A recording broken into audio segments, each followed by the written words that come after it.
Hello and welcome to Chess Please. My name is Andy and today I'm going to show you one of, if not the best game of chess I've ever played. It is one where I use every single one of my pieces on the board to batter down the gates of my opponent's defences and completely trap the king. Another nice nugget of this is it involves the Milner-Barry Gambit, which I actually did a video on last week, so you too can play a game like this in the very near future. Let's jump on in. So, given that it is a Milner-Barry Gambit game, it involves the French defence, and it actually specifically involves the advanced French defence, which is this setup here, where black kind of just trenches themselves in, and we try to mesh into their position in their half of the board. But it comes with complications where they try to attack our d-pawn there, undermining our whole position. This is all theory so far, and all covered off in the Milner-Barry Gambit video. And the gambit part of it comes here when we lodge our bishop on d3, actually giving away, not that pawn, this pawn here, because of 1, 2, 3 attackers versus actually just 1, 2 defenders at the moment. This queen couchant in weight, but there's a whole mess of complications here. Anyway, as we discussed on the previous video, a crucial move to play is bishop to d7 here, but what they should have done first is actually take first time, one time only. If they take twice, it's kaput. But they do need to put this bishop here to avoid any discovered attacks on a piece that takes here. Notwithstanding, they play that, and we get into our Milner-Barry Gambit prep. Now, as I say, this is one of the best games I've ever played. It is a 97% accuracy rating from chess.com. That is to say, I do make 2 inaccuracies, one of which being castling king here. What they actually preferred me to do is plonk on our queen here just to defend this bishop a little bit more, I believe so. Let's see if that's actually correct. No, they actually want us to take here, first and foremost, which isn't really the style of system that I was playing. So I'm pretty happy to just swallow that as an inaccuracy. So firstly they take, and again we move very deeply into Milner-Barry Gambit territory. We take back, they take with the knight, we take with the knight, and that is the only piece trade I'm going to offer or execute throughout this whole game. So now, at the end, when all this dust is settled, black is up a pawn, this pawn is hanging. The trap that we set sometimes in the Milner-Barry Gambit, where we put our bishop here and get a check and take their queen for free, is no longer available because they did the necessary thing of putting their bishop on d7. Notwithstanding, we lay a trap further, where we actually just continue to develop our pieces. Computer doesn't like this, they think it's an inaccuracy. I think it's part of the theory. I think it's kind of a little bit of a bait to take this pawn. Again, traps and misdirection, not always going to work out in chess, but again, this is one of the other inaccuracies we play in this game and still manage to come away pretty clean. So we're kind of baiting the queen into taking this pawn, and they do so. And from here, it's just about throwing haymaker after haymaker, chasing this queen around, chasing the king around, bringing every piece to the party just to crash through. And we start off with rook, an immediate developing move with tempo. Queen doesn't actually have too many squares to go for, and they drop back here to c7. Now, another thing that is pretty critical in the Milner-Barry Gambit is because we have, taken advantage of the fact that they've played the French, and we've given up a pawn in lieu of, or in exchange for some very quick development, this pawn is pinned. The king is still on its home square. So one of the theory things that we need to know is that we can take there with the knight.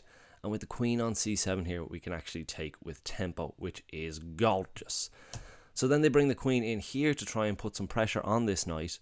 But we actually allow us to improve our position and defend this knight all in one fell swoop. So we are able to defend the knight with the bishop and also clear the way for our queen to control this d-file, which becomes important later on. In a hasty attempt to develop, black brings out their bishop. Not a huge amount of great moves that they could have played, and as you'll see, the eval bar, despite us being a pawn down, hates black's position and thinks we're well on the road to victory, which we are. The next haymaker we throw is another developing move with a great bit of tempo, and that is bishop to f4. One of the critical moves if all this exchange happens in the center and the center is opened up. This bishop very at home on this long diagonal, controls so many squares, very crucially controls this c7 square, which we're going to put the squeeze on in later moves. So the queen drops back to pretty much the only square they can land on without being given away immediately. And again, Another haymaker, another move with tempo, improving our position. It's a fork on the king and the rook. That's actually probably the least of Black's worries at the moment because their position is crumbling. With this fork, they can either give up the queen, which is actually what the computer wants them to do. They're like, listen, mate, you're in trouble here. Your whole position is collapsing. Give up that queen, at least get a knight for it, and get your king castled and just try to scrape something.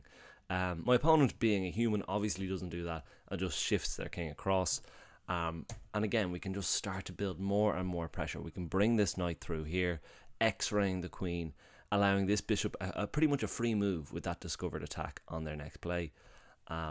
Again, another hasty enough developing move. Computer actually likes this for black, but the eval bar is at 8.6 plus, meaning there isn't really a lot of great stuff that black can do in here.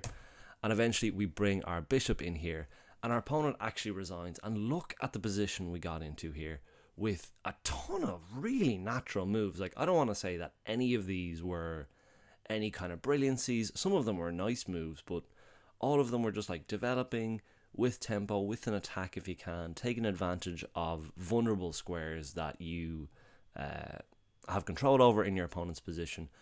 Really natural stuff. But look at this. We have the three amigos back here just completely controlling the center of the board.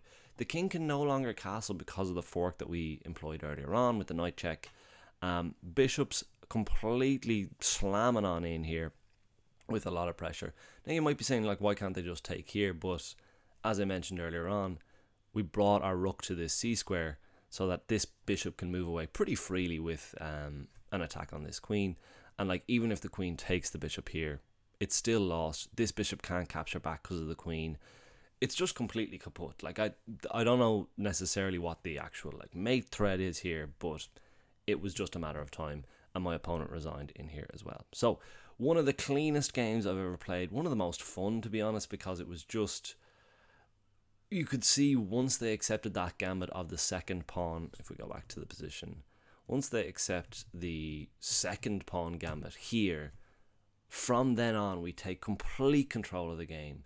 And I think with very, very accurate play, black is alright, but incredibly accurate and weird move play, which I am not aware of. So we really do get to put the squeeze on.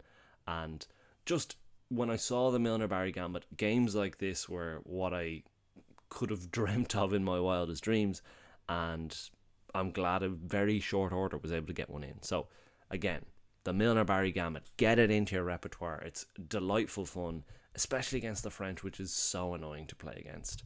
And I'm just really happy with that. Really happy to have played such a nice game, to that the computer said, nice work, Andy. And that's what it's all about. Just that positive affirmation from robots. That's all from me. Thanks very much. Hope you enjoyed the game. Get the Milner-Barry Gambit into you. Take it easy.